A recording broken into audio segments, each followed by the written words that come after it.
Welcome to Investing Insights. I'm your host, Ivana Hampton. Different asset classes bring their own diversification benefits and risks to portfolios. Investors looking to hedge their bets can turn to non-U.S. stocks, commodities, and crypto. How have these assets performed in the past few years? And what should you know if you're considering adding them to your portfolio? 3 Morningstar researchers examined that. In the 2024 Diversification Landscape Report, Amy Arnott is one of the co-authors and a portfolio strategist for Morningstar Inc. Here's our conversation. Thanks for joining me, Amy. Great to be here. So let's start with the benefits of diversifying beyond U.S. stocks and bonds. Yeah, so one reason is to make sure you have exposure to a variety of asset classes because you never know what's going to be in favor, out of favor in any given year. So holding a diversified portfolio can help you mitigate the risk of being overexposed to any one particular area.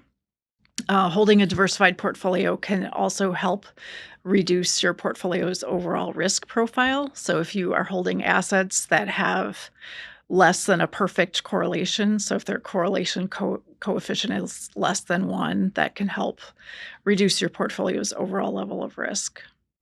So diversifiers are supposed to move in the opposite direction of stocks, right? Which asset classes did your team find that really didn't do that? Yeah, well, first I would say it's very difficult to find asset classes that move in the opposite direction from stocks, which, if they did that all of the time, that would be a correlation coefficient of -1. So if you look at almost every asset class tends to be affected in some way by broad macro trends, things like inflation, interest rates, overall economic growth. So usually the correlation coefficients that we find between different asset classes are above 0. But we're just looking for correlations that are below 1. And the more, basically the lower the correlation, the greater the diversification benefit when you're adding to a portfolio. And the goal is really to, as I said, reduce the portfolio's overall risk profile and also, gain exposure to a variety of areas in the market. So any asset classes that didn't really move in the opposite direction? Yeah, so I would point out 3 areas. One would be high yield bonds, which are also known as junk bonds. So these are bonds that have below investment grade credit ratings. They typically have weaker balance sheets, so they're more exposed not just to the company's performance, but also to overall economic growth trends. So if there is a downturn, they tend to behave more like stocks and actually have a fairly high correlation with the overall stock market. Another area I would highlight would be real estate, including real estate investment trusts. So a lot of people kind of hype up real estate as a good way to diversify your portfolio.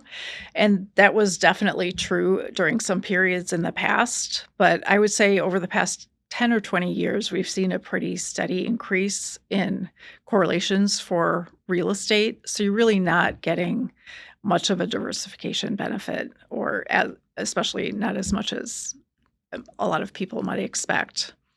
And then the other area I would highlight is cryptocurrency, because as these are digital assets that are very different from any type of traditional asset class like stocks or bonds or other commodities. So they've historically had very low or even negative correlations with most traditional asset classes. But that trend has started to change as, we've seen a bunch of spot Bitcoin ETFs come in the market this year, and more institutional investors have been adopting cryptocurrency. So crypto is moving more into the mainstream. And as that's been happening, we've seen a pretty steady increase in correlations. Let's turn to international stocks. Why have their correlations shifted more towards U.S. stocks? Yeah, so, you would think that international stocks might not move in exactly the same way as the US, and that was definitely true, if you go back several decades ago. And reasons for that is they're exposed to different local market conditions, currency movements from their home country, different demand patterns, things like that. But as the economy is globalized, it's much easier for capital to flow across borders, and most larger companies now have revenue not just from their local country, but from many different countries across the world. So that is one thing that has led to the increase in correlations.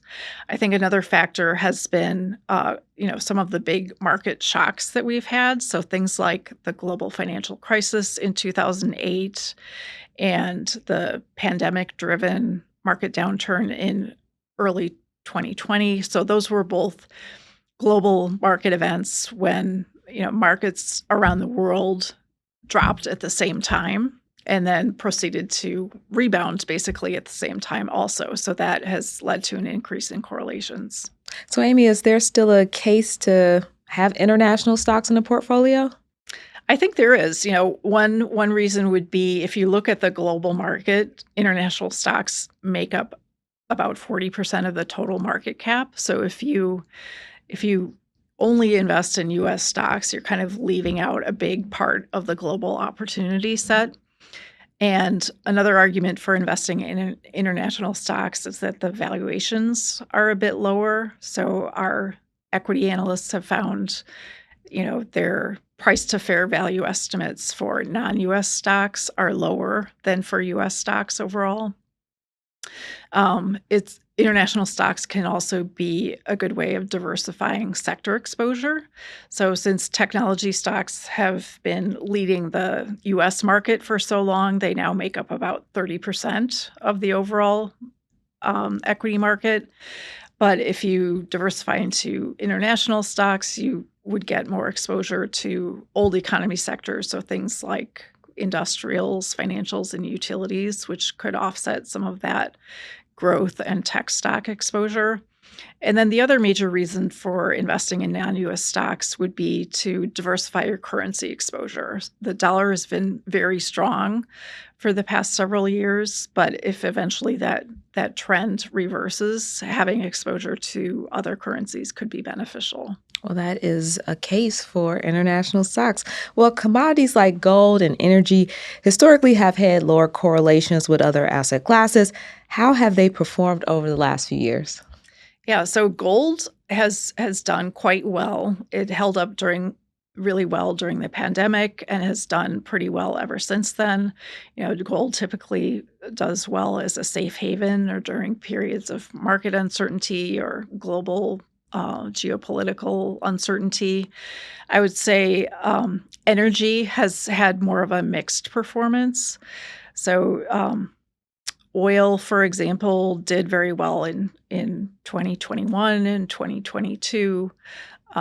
Had more of a mixed performance in 2023 when the price of crude oil was kind of bouncing around during the year, but ended the year a bit lower. And natural gas, we saw sort of a supply glut combined with weak demand because of the mild winter. So performance was more mixed on the energy side. And commodities can help hedge against inflation. What could complicate that relationship in the future? Yeah, so one thing is that commodity performance is very commodity specific. So commodity prices, since they're not generating cash flows, so the prices are basically determined by supply and demand. So anytime you have a change either on the supply side or the demand side for a specific commodity, you can have pretty major price swings. I think another major factor would be some political and regulatory risk, especially around things like environmental concerns. So, obviously, there's a lot of political pressure to shift away from fossil fuels and a lot of politicians opposed to mining, things like that, which could also be a headwind for commodities. And you mentioned cryptocurrency earlier. What's been its correlation trend and where does it fit in a portfolio? Yeah, so cryptocurrency, these are digital assets, so they're very different from any other type of traditional asset like a stock or a bond. And historically, cryptocurrency has had very low or even negative correlations with most other asset classes. But we have seen that those correlations kind of steadily increasing over recent years as institutional investors have been adopting crypto, and we have a bunch of spot Bitcoin ETFs that were approved. So as crypto has moved more into the mainstream, correlations have increased. Another thing I would point out is that even though crypto has generally had pretty low correlations, the correlation does tend to spike during market drawdowns. So you're not really getting diversification value when you need it the most, which is when the market is down. So because of that, I would look to crypto as more of a speculative asset, and you definitely want to keep it to a very small percentage of your portfolio if you own it at all. So we've talked about publicly traded investments. Your team also looked at private market investing. What should investors know? Yeah, so private market investing it kind of encompasses a wide range of securities that aren't available to the general public. So things like private equity, venture capital, private credit, private real estate. And because these types of assets aren't traded as frequently, they can offer some diversification benefits, but I would also point out they're also a lot less liquid than traditional asset types, and because the pricing is much less frequent, they're sometimes they can be subject to kind of dramatic price resets, which can increase the risk. So even though there's sort of a theoretical diversification benefit, at the end of the day, you're still investing in stocks and bonds. It's just in a slightly different format. Did any of the asset classes' performances surprise you? I think the biggest surprise for me has been real estate, and just how much we've seen correlations increase. So I think over the past 3 years, if you look at correlations for REIT index versus the overall U.S. market, it's about 0.9. So a lot of financial advisors and individual investors will advocate carving out part of your portfolio for real estate or REITs specifically because of the higher yield and the potential diversification benefits. But at least in recent years, we really haven't seen that benefit from diversification. If someone wants to add diversifiers to their portfolio, what would you recommend? Yeah, so I think, bonds would be probably the best place to start, just to make sure that at an overall asset class level, you have some exposure to both stocks and bonds. And as we talked about, treasury bonds and cash are probably going to be the strongest diversifiers. I think a couple other areas that are worth considering for diversification would be commodities for a small percentage of your portfolio, and potentially gold, and as well as international stocks. We talked about the fact that correlations for international stocks have been trending up, but especially if you look at emerging markets, the correlations are much lower. So I think there is a case to be made for having some broad international exposure, including emerging markets, as part of a diversified portfolio. Well, Amy, thank you for coming to the table and sharing your research about portfolio diversification. Great. Thanks for having me. That wraps up this week's episode. Subscribe to Morningstar's YouTube channel to see new videos about investment ideas, market trends, and analyst insights. Thanks to senior video producer Jake Vankerson and associate multimedia editor Jessica Bevel. And thank you for watching Investing Insights. I'm Ivana Hampton, lead multimedia editor at Morningstar. Take care.